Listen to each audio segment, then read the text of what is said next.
사도행전 22장 19절에서 21절의 말씀을 저와 여러분이 교독하도록 하겠습니다. 내가 말하기를 주님, 내가 주를 믿는 사람들을 가두고 또 각 회당에서 때리고 또 주의 스데반이 피를 흘릴 때에 내가 곁에 서서 찬성하고 그 죽이는 사람들의 옷을 지킨 줄 그들도 아나이다. 21절 같이 읽겠습니다. 나더러 또 이르시되 떠나가라. 내가 너를 멀리 이방인에게로 보내리라 하셨느니라. 아멘. 하나님, 우리 사랑의 교회 성도들을 사용하여 주시옵소서. 예수 그리스도의 이름으로 기도드립니다. 아멘. 바울은 아나니아를 통해서 세례를 받고 눈을 뜨게 되었습니다. 그래서 우리가 영적으로 눈을 뜬 자 되어야 하는 것입니다. 깨어있는 자 되어야 하고 또 세례를 통하여 그리스도와 연합하여야 하는 것입니다. 우리가 지금 세례를 받아서 그리스도인으로 예수를 믿는 자로서 예수와 함께 연합하여 주님의 말씀 가운데 거하는 삶을 살아야 한다. 이것이 신앙생활이고 이것이 사명을 감당하는 공동체 한 사람으로서 살아가는 것입니다. 그래서 바울이 이렇게 변화를 받았고 어제 말씀드린 것처럼 갈라디아서 1장에서 아라비아 광야에서 다메섹의 회심으로 끝나는 것이 아닙니다. 회심하고 그냥 바로 사역을 했다? 아닙니다. 성경은 그렇게 이야기하지 않고 아라비아 광야에서 3년간 영적인 교제를 하고 그래서 바울의 신앙이 굉장히 깊어진 것이죠. 아라비아에서만 하나님 만났다 그렇게는 볼 수가 없지만 아라비아에서 깊이 있는 교제를 했고 그 이후에도 그 전에도 계속해서 이제 하나님과 동행하는 모습들을 우리가 보게 되는 것입니다. 그래서 이제 아라비아에 가서 다시 예루살렘으로 왔는데 사람들이 이제 바울의 말을 너의 말을 듣지 않을 거라고 얘기하고 오늘 이제 이방인에게 가라고 주님께서 말씀하시는 장면을 보게 되는 것입니다. 자, 19절 말씀을 보시면 내가 말하기를 주님, 이 내가는 바울을 가리키는 것입니다. 주님, 내가 주를 믿는 사람들을 가두고 또 각 회당에서 때리고 주를 믿는 사람들을 옥에 가둔 자가 누구냐? 바울입니다. 그리고 자기가 이렇게 얘기하죠. 때리고 그냥 좀 좋게 신사적으로 데려온 게 아니고 때렸다고 얘기하니까 또 때린 것도 참 잘못된 일이지만 심지어 내가 뭐라고 얘기했습니까? 사람들을 죽이기까지 하였다. 직접적으로 살인하지는 않았겠지만 어쨌든 그 사람의 죽음에 대해서 자기가 책임이 있다. 그래서 이렇게 악한 자였어요. 주를 믿는 자들을 때리고 가두고 심지어 그 사람이 죽는 데에 동참했던 그러니까 간접적인 책임이 있는 사람인 것입니다. 이렇게 바울이 연약한 자였어요. 잘 몰라서 그런 것이죠. 지금 자기를 괴롭히는, 자기를 박해하는 유대 백성들과 전혀 다름이 없습니다. 왜냐하면 율법에 대한 열심을 가지고 예수는 거짓된 선지자고 잘못된 선지자고 예수를 따라가서는 안 된다고 생각을 했기 때문에 예수를 믿는 자를 그렇게나 박해를 한 것이죠. 그래서 자신의 이런 잘못들을 지금 이제 깨달았으니까 그렇게 주님께 이야기하는 것이죠. 왜냐하면 이게 가라 그러고 하나님께서 맡겨주신 사명을 감당하라고 하니까 주님, 저는 참으로 나쁜 사람이었습니다. 예수를 믿는 자들을 박해하고 때리고 가두고 심지어 죽이는 데까지 이렇게 동참했던 사람입니다. 라고 주님께 이제 자신의 잘못들을 얘기한 동시에 제가 이러한 사명을 감당할 자격이 됩니까? 제가 이렇게 악한 자였는데 사람들이 제 말을 듣겠습니까? 이런 이야기를 하고 있는 것이죠. 20절의 말씀을 보겠습니다. 또 주의 증인 스데반이 피를 흘릴 때에 이 스데반의 죽음에 대해서도 자유롭지 않죠. 지금 스데반이 집사 스데반 아닙니까? 스데반이 복음을 막 증거하다가 이 죽은 이유가 있어요. 이제 하늘에 계신 예수님 부활하신 예수님을 본다라고 하니까 신성 모독이다라고 얘기해가지고 그리고 예수를 본다고 하면 유대인들이 가만히 있을 수가 없죠. 왜냐하면 예수를 죽인 자들이 누구냐면 유대인들이에요. 그러니까 이 죽인 예수가 부활했다는 것도 믿기 싫은데 예수를 본다고 하니까 얼마나 받아들이기 힘든 일입니다. 그러니까 스데반을 돌로 쳐서 죽여버린 것이에요. 이 집사 7집사를 세운 그 중에 뭐 스데반, 빌립이 있고 이런데 이 스데반을 이렇게 돌로 쳐서 죽이는데 그때 바울이 뭐 했냐? 옆에서 스데반이 죽는데 그 찬성한 사람이 누구냐? 그 사람이 바울이에요. 그 사람이 바울. 그러니까 이렇게 스데반의 죽음, 순교에 대해서 간접적으로 책임이 있는 자입니다. 계속해서 말씀을 보시면 피를 흘릴 때 내가 곁에서도 찬성하고 그 죽이는 사람들의 옷을 지킨 줄 그들도 아나이다. 직접적으로 살인하지는 않았어요. 뭐 여기서 말씀해보면 뭐 돌을 던졌다 이렇게 나와 있지는 않으나 그러나 스데반의 죽음의 현장에 누가 있었나? 바울이 있었습니다. 바울이. 스데반이 죽을 때 바울이 옆에서 계속해서 지켜보고 있었어요. 뭐 했냐? 그들의 옷을 지키고 있었습니다. 그리고 옷만 지킨 건 아니고 스데반을 죽여야 한다 이렇게 동참한 사람이 누굽니까? 사울이에요. 사울. 바울이라는 것입니다. 바울이 그 스데반이 죽어야 된다고, 마땅히 죽어야 된다고 생각한 사람이 이 바울이에요. 그러니까 그때는 너무나 어리석어서 예수를 믿는 자들을 박해하고 심지어 어떤 사람들이 일부는 죽었는데 그 사람들의 책임이 있고 스데반의 죽음에 대해서도 자신이 자유롭지 않은 것입니다. 이렇게 자신의 연약함을, 부족함을 주님께 지금 고백하고 있는 장면인 것이죠. 자, 21절의 말씀을 보겠습니다. 나더러 또 이르시되, 주님께서 이제 바울에게 얘기하시는 것인데요. 떠나가라, 내가 너를 이방인에게로 보내리라 하셨느니라. 이게 주님의 뜻이죠. 그러니까 예수를 박해하던, 이렇게 지금 바울이 얘기하는 것처럼 내가 스데반을 죽이는데도 찬성하고 또 사람들을 박해하고 괴롭히고 예수를 믿는 사람들을 이렇게 내가 못된 자임에도 불구하고 주님은 하나님의 뜻은 무엇이냐? 이 바울을 통하여 많은 이방인들이 하나님께로 돌아오게 하는 것. 그것이 하나님의 뜻이고, 지금은 이렇게 전도여행 떠나기 전에는 이렇게 바울도 제가 뭐 이럴 자격이 됩니까? 제가 이렇게 악한 자였는데 저를 쓰지 마십시오. 그런 뉘앙스로 얘기를 하지만 결국 어떤 열매가 맺어졌습니까? 예수를 박해하고 비방하고 예수를 그렇게 괴롭히는데 앞장섰던 사람이 이렇게 변화되어서 1차, 2차, 3차 전도여행을 통해서 많은 사람들이, 많은 이방인들이 하나님께로 돌아오게 되고 예수를 믿는 역사가 나타났습니다. 그러니까 우리가 무엇을 보아야 하면, 인간적으로 보기에는 저 사람은 참 악한데 어떻게 저 사람이 예수를 믿을 수 있을까, 이렇게 우리가 생각할 수 있잖아요. 그런데 그 사람조차 예수님을 믿고 변화되면 어떻게 됩니까?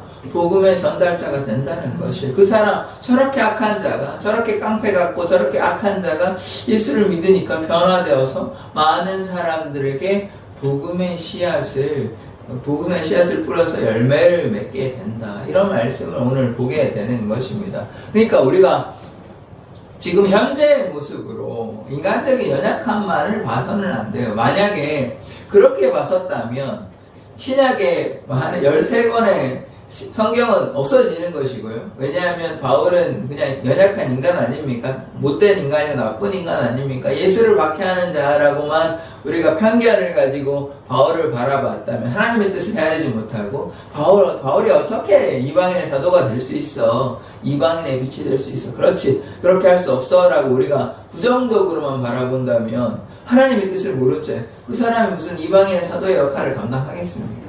안 되는 것이죠. 그러나 하나님의 뜻은 이 바울이 변화될 수 있고 변화되어서 많은 사람들에게 복음을 전하는 자라고 알고 있고 그렇게 실제로 또 하였습니다. 그러니까 하나님께서 보신 게 맞으신 것이죠. 전능하신 하나님, 전지전능하시고 모든 것을 아시고 모든 것을 가능하게 하시는 하나님이 이렇게 바울이 회심하여 변화되어 주님만을 위해 살아갈 거라는 것을 알고 있으셨고, 그렇게 그 계획대로, 하나님의 계획대로 이렇게 바울이 변화되어서 이방인의 사도로, 이방인의 빛으로 역할을 감당하게 된 것입니다. 그래서 우리가 이제 오늘의 말씀에서 보아야 하는 것은 우리가 보는 기준하고 우리가 보는 시선하고 하나님의 시선은 다릅니다. 높고 깊고 넓으신 그 하나님의 시선으로 바라봐야 되는데 우리는 어떻게 합니까?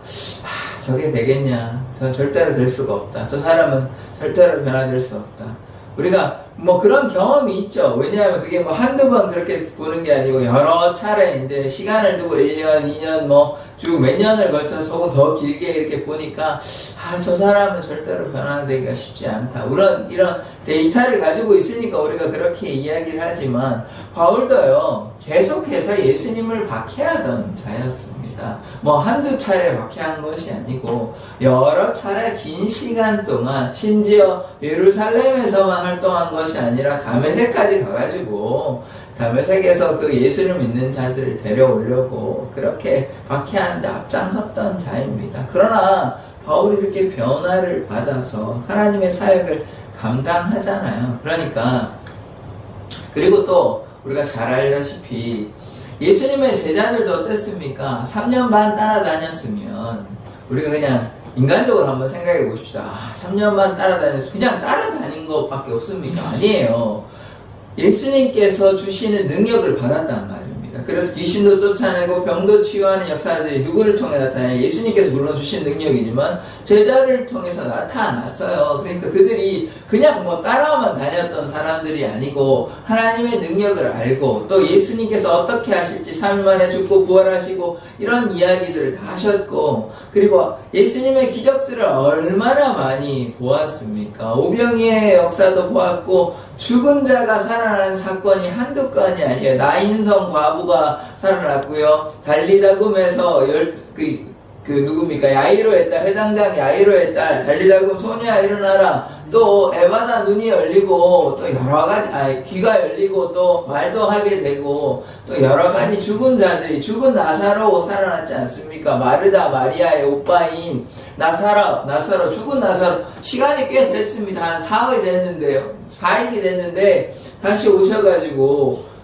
살려내신 분이 누구십니까? 예수. 그걸 제자들이 다 보았다는 것이에요. 그러니까 베드로가 뭐라고 고백합니까? 주는 그리스도시요 살아계신 하나님의 아들이라고. 그러니까 제자들이 이런 능력도 자기도 받았고 그걸 또 행하기도 하고 예수님의 기적들도 다 보았고 이렇게 했잖아요. 그렇게 하면 예수님께서 잡히시던 밤에 도망가서는 안 되는 것 아닙니까?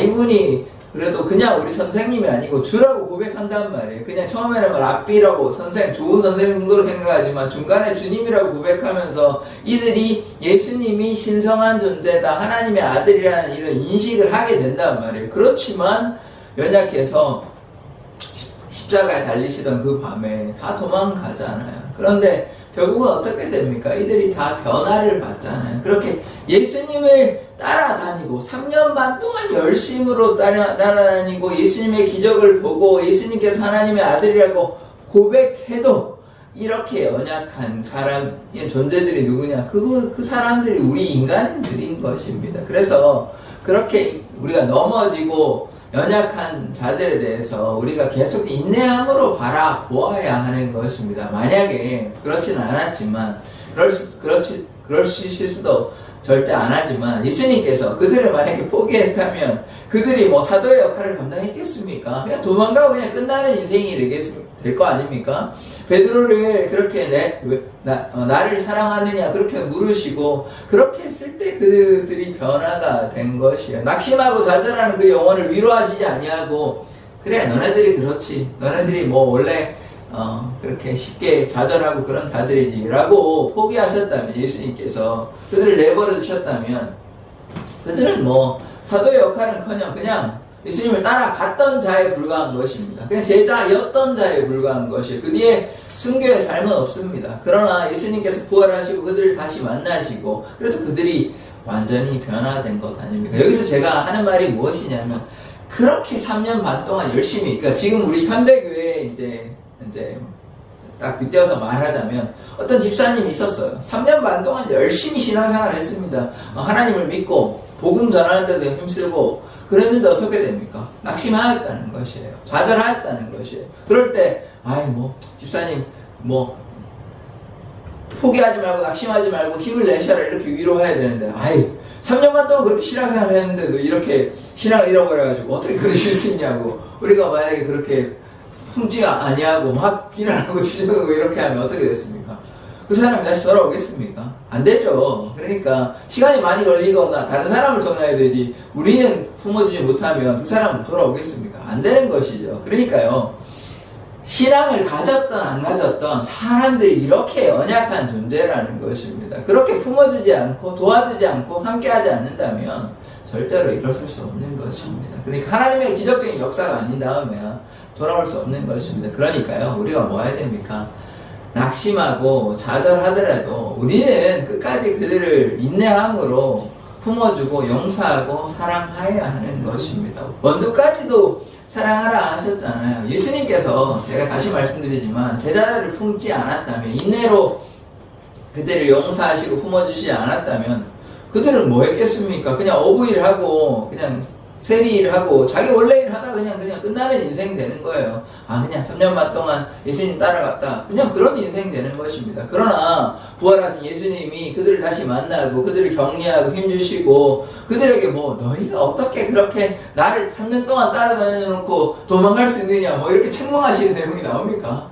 안 나오잖아요. 그런 내용이 안 나온다니까요. 그러니까 여기에서 볼 수 있는 건 예수님께서 그들의 연약함, 우리의 연약함을 아신다는 것입니다. 우리가 1만 달란트 빚진 자잖아요. 우리의 생명을 구원하신 그 예수님께 그 사랑을 고백하고 나아가고, 이제는 우리가 그 사랑으로 우리가 빚진 자로서 그들을 용서하고 사랑하고 품어야 되는 일이 우리의 일인 것이지, 그들에게 우리가 무엇이 된 것이냐, 우리가 심판자가 되어서는 안 되는 것입니다. 그들을 품고 용서해 줘야 하는 것이지, 우리가 뭐 얼마나 대단한 자라고요. 1만 달란트라면 뭐 상상을 초월하는 돈입니다. 그 6조인가 60조인가 그래요, 현재 가치로 얘기하면. 그런데 100데나리온, 그 얼마 안 되는 데나리온, 그럼 1일치 노동인데, 그래서 100일치 그 노동되는 60조, 6조 이런 거와 얼마나 하찮은 돈입니까? 그거에 비교하자면. 그런데 그거를 용서하지 못해가지고 감옥에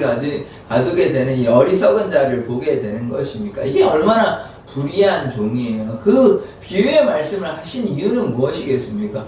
우리가 그렇다는 거예요. 우리가 하나님께서 자신의 독생자 예수를 보내셔가지고 우리를 위해서 피 흘려주셔가지고 우리를 구원하여 주셨는데, 거기에 감사하고 우리가 용서하고 사랑하고 주님의 사랑을 증거해야 되는데 그렇지 못하고 오히려 그들에게 너는 어떻게 그럴 수 있냐 라고 얘기한다면 우리는 하나님의 사랑을 깨닫지 못한 자 아닙니까? 우리가 무슨 자격이 돼서, 우리가 무엇을 잘해서 선한 행위 때문에 우리를 구원하시는 게 아닙니다. 우리가 뭘 잘해서 구원받는 게 아니에요. 하나님의 은혜로 구원받고 다른 사람도 하나님의 은혜로 구원받는 것이에요. 그렇다면 우리가 어떻게 해야 됩니까?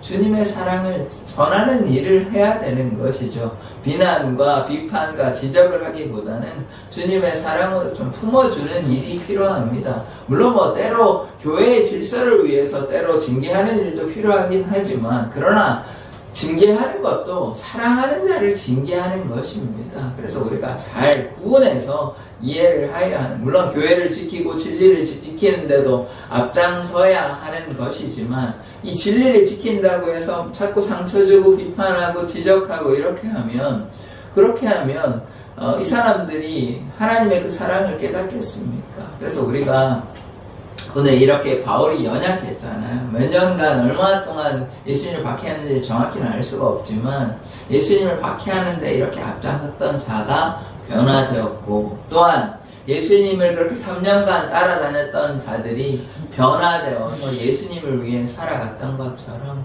이렇게 우리의 인간적인 눈으로 봤을 때는 저렇게 악해 보이고 저 사람이 할 수 있겠나, 저 사람이 무슨 힘이 있겠나 싶지만, 우리가 계속해서 그들을 품어주고 그들이 예수님 만나면 다 변화되는 것입니다.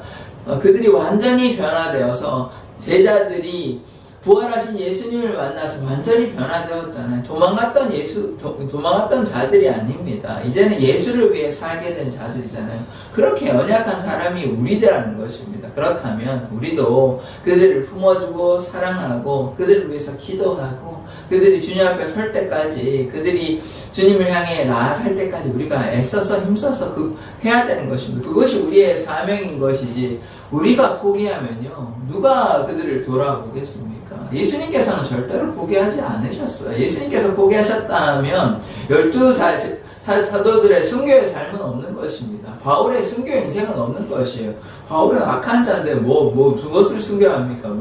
예수님을 따라갑니까? 전혀 그런 인생을 살지 않고 예수님 박해하다 끝난 인생 살지 않았겠습니까? 예수님이 그를 따로 부르시지 않았다면. 그러니까 이렇게 우리가 하나님의 뜻을 헤아리고 주님의 사랑으로 우리 성도들을 품고 또 이웃들을 품기를 원합니다. 그것이 하나님께서 우리에게 원하시는 일이에요.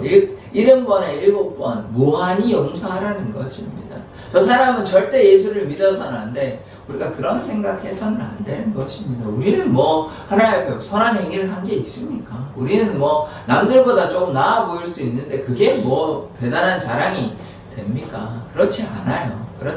그러니까 먼저 된 자가 나중되고 나중된 자가 먼저 된다는 이거는요, 순서를 이야기하는 것이 아니고요. 무엇이냐면 누구나 주님 앞에 나올 수 있다는 것입니다.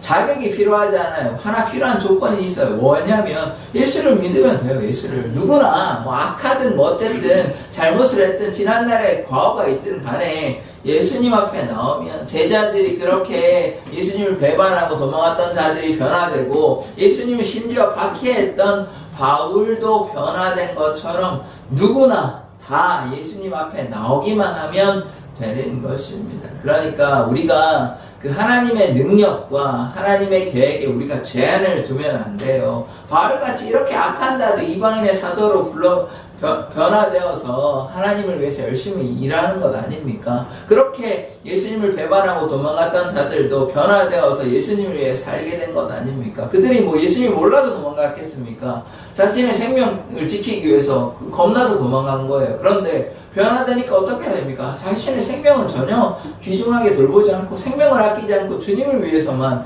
살아가는 자 아닙니까? 그러니까 우리가 그 전에 제자들의 모습만 보고, 저 제자들이 얼마나 저렇게 연약한가, 3년 동안 예수님의 그 놀라운 기적들을 보고도 저렇게 도망간다, 이러지 마시고, 그들이 우리의 모습이라니까요. 그런데 그렇게 열심히 따라다녔지만 그래도 연약한 거예요. 그런데 변화되니까 주님을 위해서 살게 된 것 아닙니까? 그러니까 신앙의 연수가 중요한 게 아니고, 3년이라고 그러면 우리 기준으로 하면 한 20년 생활할 때 이렇게 봐도 무관한 거예요. 그렇게 해도 안 되는 거예요. 그렇지만 변화받으니까 주를 위해서 목숨을 내놓고 살아가는 것 아닙니까? 그러니까 신앙의 연수도 자랑할 것 없고, 변화된 인생이 된다면 주님을 위해서 누구나 주님을 위해서 살아갈 수 있다는 게 오늘의 말씀에서 우리가 깨달아야 하는 것입니다. 그래서 지금 주위에 제천에 참 악한 자들, 예수님을 믿지 못하는 자들이 있고, 또한 우리 성도들 가운데서 믿음이 연약하고 또 힘들어하는 자들이 있잖아요. 그들을 우리가 사랑으로 품어주고 기도하고 그렇게 하는 것이 우리의 사명인 것입니다. 하나님의 능력은 절대로 우리가 제한될 수 없는 것입니다. 왜냐하면 하나님은 전능하신 하나님 아닙니까? 그러니까 남들이 봐서는 저 사람은 절대로 예수를 못 믿을 것 같은 바울이 예수를 믿고, 예수를 믿으면 끝나는 게 아니라 예수를 위해서 자신의 인생을 던져서 살아가잖아요. 그러니까 유대인들이 바울을 봤을 때는 얼마나 그게 납득이 안 되겠습니까? 저 사람이 어떻게 저렇게 변화가 될 수 있어? 이런 생각, 그들의 증언이 나와 있지는 않지만 그런 생각을 했지 않겠습니까? 그만큼 얄밉고 미우니까 바울을 죽이려고 하는 것이죠. 원래 같은 동료였는데, 같은 생각을 가지고 예수를 박해하던 일에 앞장섰던 사람인데 저렇게 완전히 변화가 되니까, 하나님께서 하시면 다 가능한 것입니다. 우리가 하나님의 능력을 제한해서는 안 돼요. 우리의 믿음이 없어서 안 되는 거는 참 이렇게 연약해서 이렇게 잘 안 되는, 우리가 너무 답답한 것입니다. 그러니까 우리가 어떻게 돼요? 믿음 있는 자 되어야 하는 것입니다. 하나님께서는 전능하신다니까요. 이 오줌 만물을 만드신 전능하신 창조주 하나님을 우리가 믿고 고백한다면 불가능이 뭐가 있습니까? 하나님께서 하시면 다 되는 것입니다. 그러나 하나님께서 하루아침에 다 바꾸시지는 않죠. 다 때가 있고 또 그런 힘듦이 있고 역경과 고난이 있지 않습니까? 바울의 사역이 뭐 그냥 이곳에 한 번만에 가가지고 바울 복음의 역사가 나타나고 뭐 며칠 만에 다 이런 일들이 있었습니까? 아니잖아요. 그 안에 여러 가지 어려움들이 다 있었습니다. 그런데 그런 걸 참고 인내하고 다 감당하니까 복음의 열매가 나타나게 되는 것이에요. 하나님이 전능하시지 않은 것이 아니라 그것이 하나님이 역사하시는 방식이에요. 물론 하나님이 전능하시기 때문에 하루아침에도 다 바꿀 수 있습니다만은 그렇게 하시지 않고 시간이 걸리는 것이에요. 그것이 하나님의 뜻인 줄 깨닫고 우리가 때로 인내하고 어려운 가운데서도 좌절하지 않고 주님을 향해 같은 방향으로 계속해서 나아가니까 그 뒤에 이제 시간이 지나서 뒤돌아보니까 이 바울처럼 많은 복음의 열매가 나타나게 되는 것을 우리가 보게 되는 것이에요. 그 중간에는 우리가 깨달을 수 없습니다. 너무 힘들고 이게 무엇인가 이렇게 방황할 수 있지만 그것을 인내함으로 나아가면 그렇게 돌아보니까 하나님께서 이렇게 열매를 맺게 해주셨구나 우리가 깨닫게 되는 것입니다. 그래서 우리가 어떤 상황 가운데서도 좌절하지 말고 하나님께서 맡겨주신 사명을 감당하기를 원합니다. 왜냐하면 하나님께서 전능하시니까 우리가 믿음이 있으면 우리가 믿음으로 고백하면 이 산을 들어 저 바다로 넘길 수 있는 이게 비유인 것인데 불가능이 없다는 말씀하는 것 아닙니까? 그러니까 하나님께서 역사하시면 불가능을 가능케 하시는 것입니다. 이 대한민국 땅이 한 140년 전에, 그 전에 뭐 선주교까지 하면 더 길어지는데, 그때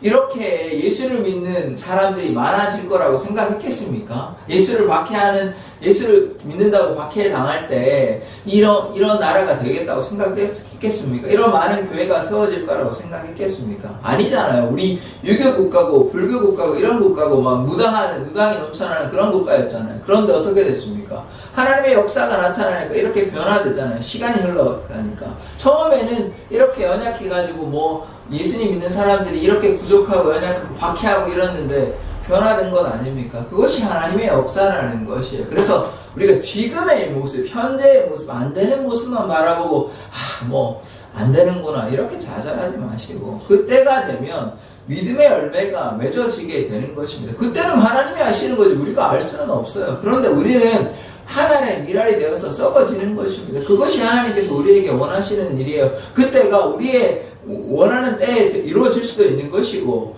그때 선교사들이 왔을 때 그들이 복음의 열매가 맺어지기를 원했던 것 아닙니까? 그런데 당대에 뭐 그들이 왔을 때 바로 뭐 역사가 나타났습니까? 아니죠. 그런데 와가지고 자신의 생명을 내어 던지고 순교한 자들도 있고 그렇게 되니까 몇십 년이 지나서 복음의 열매가 막 맺히고 교회들이 세워지는 역사가 계속해서 나타나는 것이 아닙니까? 그러니까요. 지금 당장 우리의 눈으로 봐서 뭐 열매가 나타나지 않는다고 우리가 좌절할 건 아닙니다. 우리는 다만 하나님께서 맡기신 사명을 감당하면 돼요. 그걸로 우리는 충분한 것이에요. 그 뒤에 되는 것은 하나님께서 하시는 일입니다. 하나님께 맡기면 돼요. 그러나 다만 우리는 하나님께서 원하시는 뜻대로 우리가 순종은 해야죠. 그렇게 하면 하나님의 복음의 열매는 맺어지게 되는 것입니다. 그것은 하나님께서 하실 일이지 우리는 그냥 하나님께 맡기고 하나님께 순종하면 되는 것이에요. 그것이 우리에게 맡겨주신 사명임을 깨닫고 주님을 향해 나아가는 자 되기를 원합니다. 그러하면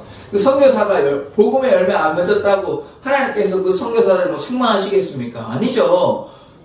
그 자기 외국인이 이 조선에 와가지고 복음의 열매 맺은 그 선교사들을 하나님께서 얼마나 기뻐하시겠습니까? 한번 생각해 보십시오. 자신의 생명을 또 그 가난하고 그렇게 연약한 나라에 와가지고 복음을 위해서 헌신한 사람 바울과 같이 그렇게 조선에 와가지고 선교사역 감당하는 그 사람들 하나님께서 얼마나 기뻐하시겠습니까? 그런 거예요. 그런 거. 우리의 삶이 그런 삶이 되어야 하는 것입니다. 당장 결과만 열매만 보지 마시고 그 헌신의 삶을 살아가면 그것이 하나님께서 기뻐하시는 일입니다. 그래서 우리가 복음을 위해서 헌신하는 자 되기를 원합니다. 그런 삶 살기를 원하십니까? 아멘. 아멘. 그렇게 살기를 원하신다면 우리가 주님을 향해 이렇게 말씀과 기도로 무장하여서 하나님께서 맡겨주신 사명 잘 감당하는